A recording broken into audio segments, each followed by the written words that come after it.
because put it like this, most marriages won't even last 30, 40, 50 years. That's never been on paper. We got to stop this acting like every marriage going to last 50 years. Some people going to die or divorce. That's just how it goes. Every relationship ends. And yes, I am part of the divorcee, but guess what? My kids turned out great. And baby, you've been married 4 years. I was married 10. Your kids have to do with your relationship. And because they still turned out great in whatever situation I'm in. But I will tell you this. You mothers make great kids too. What are you showing your children? What are you showing your children as a woman who claims she married, but you still go out here and lick women cootie cats? Because at the end of the day, you sound crazy. It's a good upbringing at all. You're not showing them no stability in the house. I'm showing them my sex life. Is that what you're insinuating? You sound. Were you your husband in front of your kids? Were you your husband in front of your kids? Women, baby. No, you weren't. So okay, it got heated on this episode. They kind of went at it. The older lady, was trying to like school the younger girl, and it just kind of went left, y'all. I've been having this clip for a minute. I wanted to shout out to the Lapeef Network. Let's continue, just to give a little bit of context. Let's continue. Would somebody know what you're doing in the bedroom? Your kids know, baby. Don't make it make sense. Make it make sense. But you know what? I get why you would think that. Because at 15, when you have a baby, you probably had a baby on your hip all the time and didn't have a support system. So you probably couldn't do nothing. I get it. Baby, I get it. Graduated, went to college. We pissed you off today. You are so way off. Right. That's crazy. Hold on, hang on. So now y'all not having a conversation. Y'all are trying to hold on. Wait, y'all are trying to throw ad hominem attacks. Y'all not actually having a conversation. It's not an attack. Nobody knows whoever did whenever they had a baby. So let's just move the conversation forward.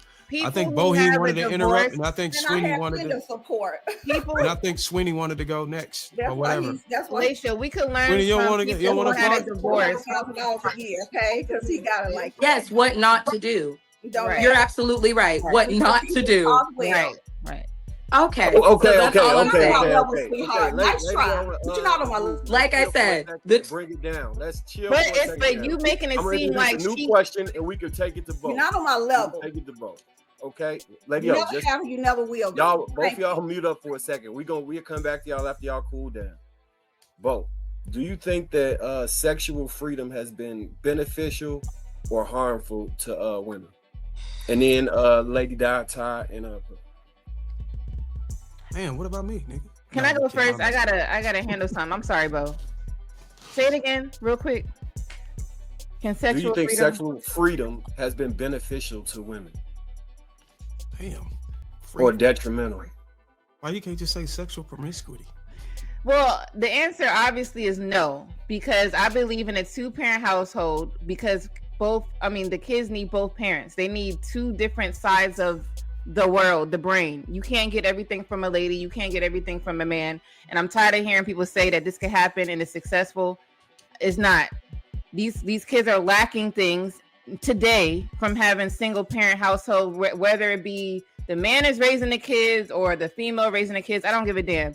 Men who raise their kids by themselves, that boy or that child that they're raising is going to lack the sense of how to love and all this stuff, love properly, how to nurture and all these things. And then the women who are raising these boys or these girls without a father, they're lacking the sense of logic, right? Logical reasoning, and they have too many emotions going on. So you need a balance in the house. That's what I'm saying. Balance comes from having two parents in the house. So the sexual liberation is just basically saying I could go have sex with whoever I want, and there's no repercussions for it. I can delete my child. I can either be on birth control for 20 goddamn years, which is harming yourself, or I could just hand my child off for adoption. I could give my kid to my grandparent. Like, that's not helping the kids. Everything is about self.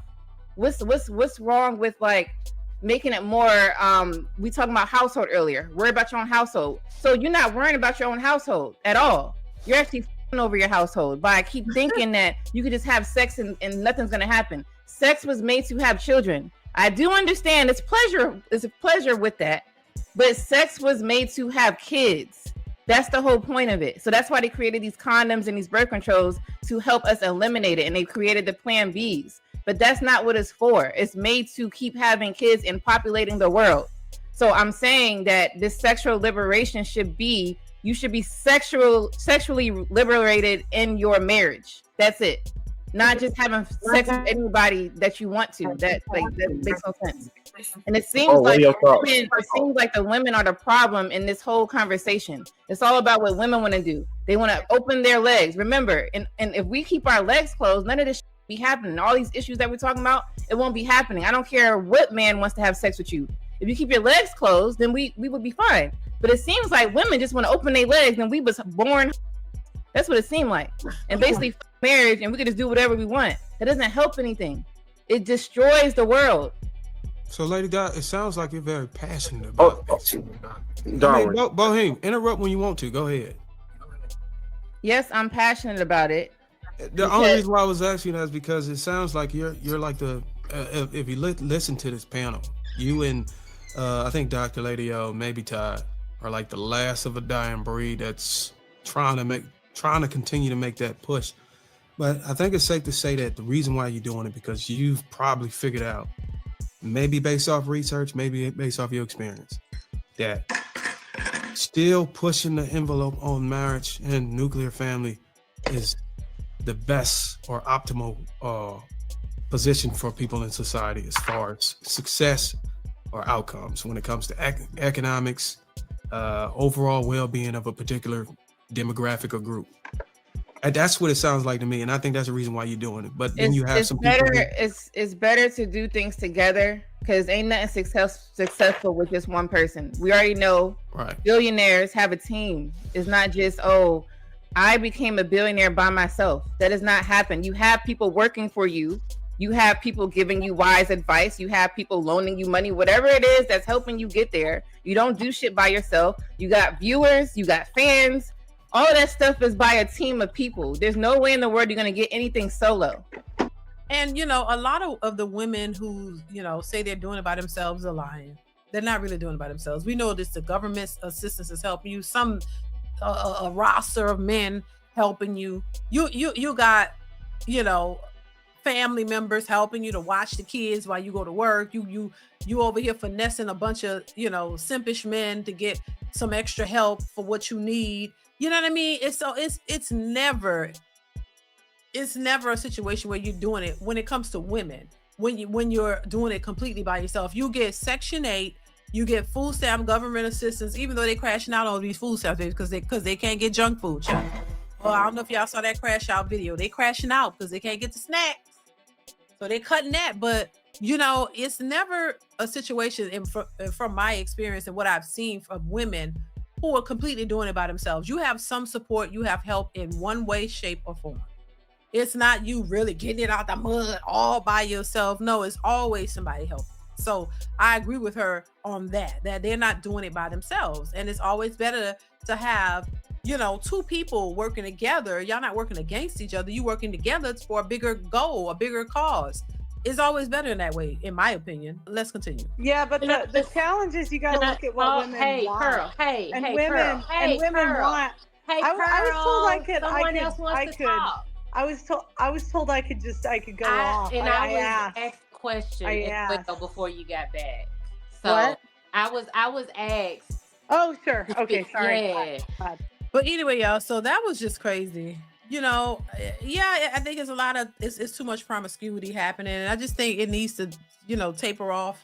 It's not really benefiting anybody. It's not benefiting women. If anything, it's making them more bitter and you're more angry. Because once again, if you pair what's happening, the fact that they don't have any accountability, they don't think that they have it, things their fault, and they don't see themselves, and they don't see that they're making mistakes. They don't see what they're doing as a mistake. They don't see it as a problem. So you keep doing it, but somehow you keep doing it looking for a different result. You think the more promiscuous you become, that's going to somehow give you better odds to get a husband or get a man who's going to take you seriously. The more you go out and, get ran through, somehow that has no bearing on you being able to find a stable relationship and actually be able to make that relationship work. They don't see any bearing on how their mentality actually goes against what they believe and what they expect from men.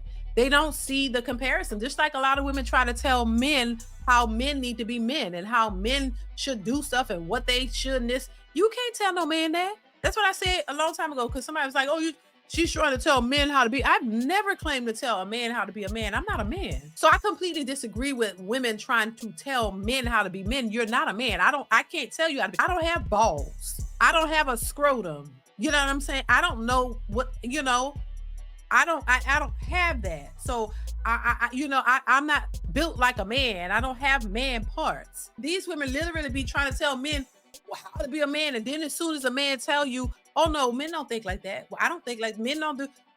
What?